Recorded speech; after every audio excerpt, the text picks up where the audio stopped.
Sir Pawan Kalyan గారు మొదటి నుంచి కూడా 30,000 మంది అమ్మాయిలు ఎవరైతే మిస్సింగ్ అమ్మాయిలు ఉన్నారో వాళ్ళని వెనక్కి తీసుకొచ్చేటటువంటి ప్రయత్నం ఖచ్చితంగా జరుగుతుంది మా ప్రభుత్వం ద్వారా అని చెప్పి ఆయన ఎప్పటి నుంచో మాట్లాడటం జరుగుతుంది. అయితే రీసెంట్ టైమ్స్లో దానికి సంబంధించిన కార్యాచరణ ఎంతవరకు వస్తోంది అనేది మెల్లిమెల్లిగా చూస్తూనే ఉన్నాం. ఇప్పుడు రీసెంట్గా ఇంకొక మదర్ కూడా మా అమ్మాయి సుమారుగా 2.5 సంవత్సరాలు అయిందండి మిస్ అయ్యి, అమ్మాయి ఆచూకీ మాకు కావాలి అంటూ నేరుగా పవన్ కళ్యాణ్ గారికే దరఖాస్తు పెట్టుకోవడం అనేది జరిగింది. దీన్ని అసలు ఈ 30,000 మంది అమ్మాయిల్ని కూడా వెనక్కి తీసుకొచ్చేటటువంటి ప్రయత్నంలో పవన్ గారు ఎంతవరకు సఫలీకృతం అవుతారని అనుకోవచ్చు సార్? అంటే 30,000 అనే ఫిగర్ ఆయన సెంట్రల్ ఇంటెలిజెన్స్ నుంచి నాకు దొరికింది అని ప్రస్తావించాడు ఆయన. అంటే వాలంటీర్ వ్యవస్థను టార్గెట్ చేస్తూ, వాలంటీర్ వ్యవస్థ మీద ఎక్కువ డిపెండ్ అయినటువంటి జగన్మోహన్ రెడ్డిని టార్గెట్ చేస్తూ చెప్పిన మాట అది.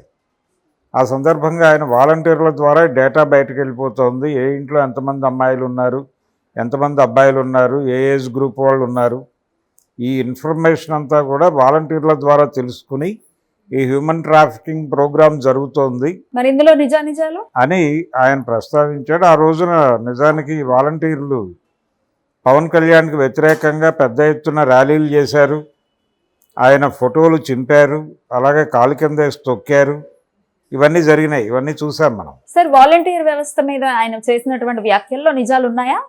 లేదండి, డేటా లీకేజ్ రకరకాలుగా జరుగుతుంది.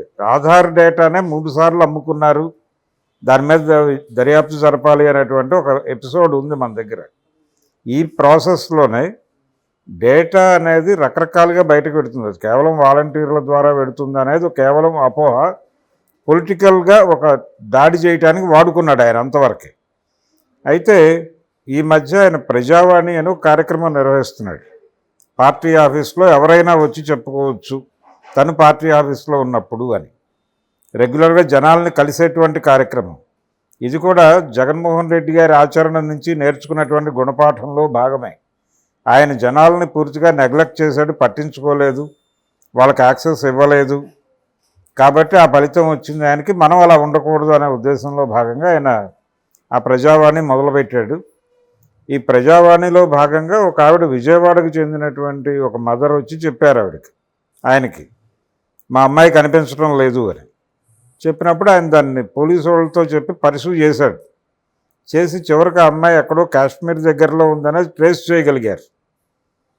ఇది ఒక సక్సెస్ స్టోరీ. ఆయన అధికారంలోకి వచ్చిన తర్వాత, ఆయన ఉప ముఖ్యమంత్రి అయిన తర్వాత సాధించినటువంటి ఒక విజయంగా భావిస్తే, ఇప్పుడు పిఠాపురం ఆయన సొంత నియోజకవర్గంలో నుంచి వచ్చినటువంటి కంప్లైంట్ ఇది ఎన్నైనా జరగచ్చు. అంటే ఇప్పుడు నిన్న ఒక వార్త విన్నాం మనం, అమెరికాలో అక్రమంగా అమెరికాకు తరలించినటువంటి వాళ్ళతో అక్కడ రకరకాల పనులు చేయిస్తున్నారు అని. అంటే ఎటువంటి అధికారిక డాక్యుమెంట్లు లేకుండా ఏదో వేరే మార్గంలో అక్కడికి తరలిస్తారు మనుషుల్ని. తరలించిన వాళ్ళని అంటే వీళ్ళకు ఉన్నటువంటి రకరకాల ఆర్థిక సమస్యల్లో నుంచి వీళ్ళే వెళ్ళాలని కోరుకుంటారు ఆ ఏజెంట్స్ దగ్గరికి వెళ్ళి. సేఫ్టీ ఉంటుందా సార్ అక్కడ? సేఫ్టీ ఏముండదండి. అంటే వాళ్ళు చెప్పిన పని చేయకపోతే వాళ్ళని రోడ్డు మీద వదిలేస్తారు.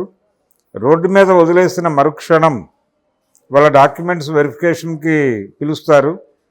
పిలిచిన తర్వాత వాళ్ళని తీసుకెళ్లి జైల్లో వేసేస్తారు. అసాంఘిక కార్యక్రమాలు కూడా ఇదే అంటే నిన్న అక్కడ వాళ్ళు ఒక దంపతుల ఇంట్లో దొరికినటువంటి 15 మంది అమ్మాయిలు ఉన్నారు అక్కడ అనేది వార్త వచ్చింది. అదే సార్, ఆ అమ్మాయిలతో వీళ్ళు అసాంఘిక కార్యక్రమాలు కూడా జరిపించే పని ఉంటుందా? అవకాశం జరిపించవచ్చు. ఎందుకంటే డొమెస్టిక్ హెల్ప్ కి తీసుకెళ్తున్నారు అని అంటున్నారు. డొమెస్టిక్ హెల్ప్ అంటే వాళ్ళు కాదనలేని పరిస్థితి ఎందుకు వస్తుందంటే, వాళ్ళు బయటకి వెడితే బతకలేని కండిషన్కి వాళ్ళు చెప్పింది చేయటమే. వాళ్ళు ఇదే చెప్తారు, ఇది చెప్పరు అనేది ఉండదు. సేఫ్టీ అప్పుడు అంటే వాళ్ళకి డబ్బులు జనరేట్ కావాలి, వీళ్ళకి డబ్బులు ఇవ్వాలి వాళ్ళు. కాబట్టి ఈ ఆర్థిక లావాదేవీలు ఉన్నాయి కాబట్టి ఏ రకమైనటువంటి బిజినెస్కైనా వీళ్ళని వాడతారు. అది కేవలం దీనికే వాడతారు అని ఏం లేదు, ఇలా కూడా జరగచ్చు, ఇలాంటివి కూడా జరగచ్చు. అలా కొంతమంది అమ్మాయిలు అలా బట్వాడా అయి వెళ్ళిన వాళ్ళు కూడా ఉండొచ్చు. అంటే మనకి ఇప్పటివరకు దొరుకుతుంది ఏంటంటే, ఇలా కొంతమంది వాంటెడ్గా వాళ్ళ అవసరాల కోసం వెళ్తారని. అలాగే అనుకోనక్కర్లేదు. ఇలా దారి తప్పించిన వాళ్ళని కూడా అక్కడికి పంపించవచ్చు. అక్కడికి పంపించి వాళ్ళతో రకరకాల పనులు చేయించవచ్చు. ఇలా ఏపీ నుంచి నిన్న అక్కడ దొరికిన వాళ్ళల్లో తెలుగు ఆడపిల్లలు కూడా ఉన్నారనేది వార్త వచ్చింది. మొత్తం అందరూ తెలుగు వాళ్ళే ఉన్నారు తెలుగు వాళ్ళే. Yeah. కాబట్టి ఇప్పుడు పవన్ కళ్యాణ్ ప్రస్తావించినటువంటి ఆ 30,000 కరెక్టా కాదా అనేది పక్కన పెట్టేస్తే ఈ జాబితాలో వీళ్ళు కూడా ఉన్నారేమో అనేది ఒక అనుమానం. ఏ పనైనా చేయించవచ్చు వాళ్ళతో, ఈ పనే చేయిస్తారని రూల్ ఏం లేదు. ఆ మధ్య గోట్ లైఫ్ అనే ఒక సినిమా వచ్చింది. దానిలో అతను గల్ఫ్లో వెళ్ళి ఏదో పని చేసుకుని బతకాలనుకుంటాడు. కేరళ నుంచి గల్ఫ్ వెళ్ళే వాళ్ళ జీవితాల మీద సినిమా అది.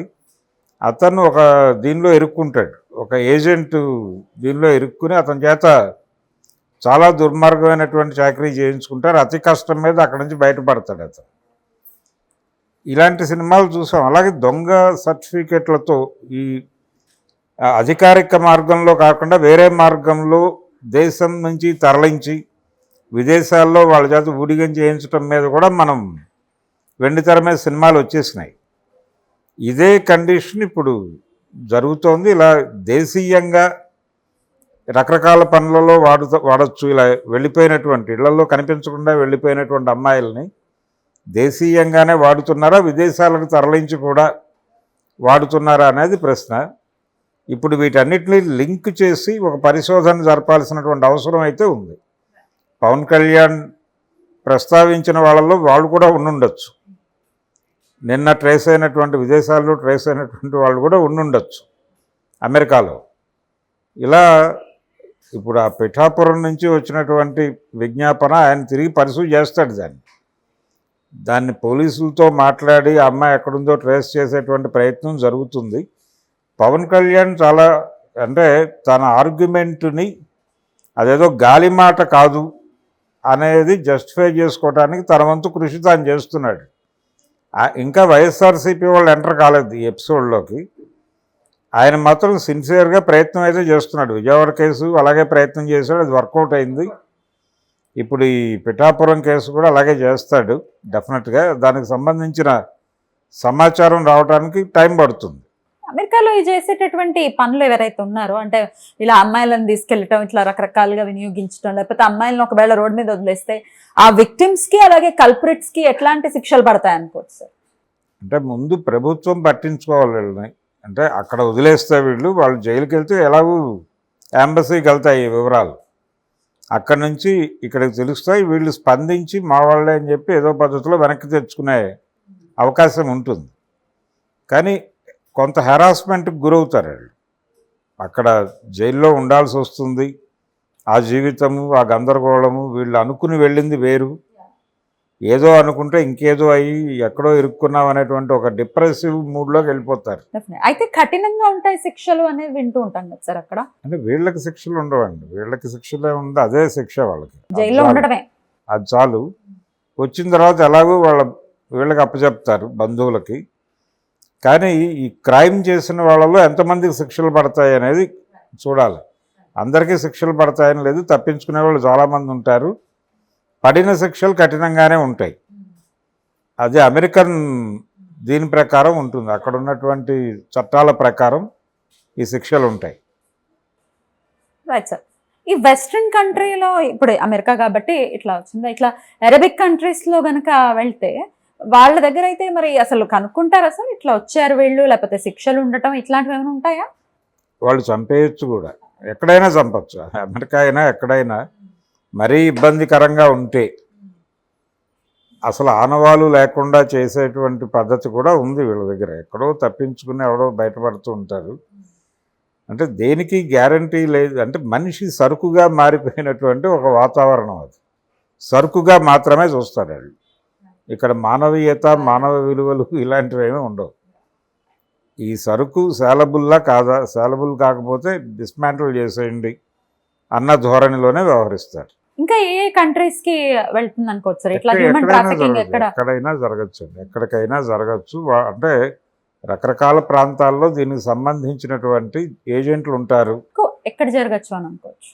గల్ఫ్ ఉంది, గల్ఫ్ ఉంది, అలాగే కెనడా ఉంది, ఆస్ట్రేలియా ఉంది, అమెరికా ఉంది. అమెరికా నిన్న మనం వార్త చూసాం. పవన్ కళ్యాణ్ గారి లిస్టులో వీళ్ళు ఉన్నారా లేదా అనేది ఒకసారి వెరిఫై చేసుకోవడం మంచిది. అంటే ఇక్కడ దాకా విస్తరించింది వ్యవహారం అని చెప్పుకోవచ్చు. Thank you sir. Thank you అండి.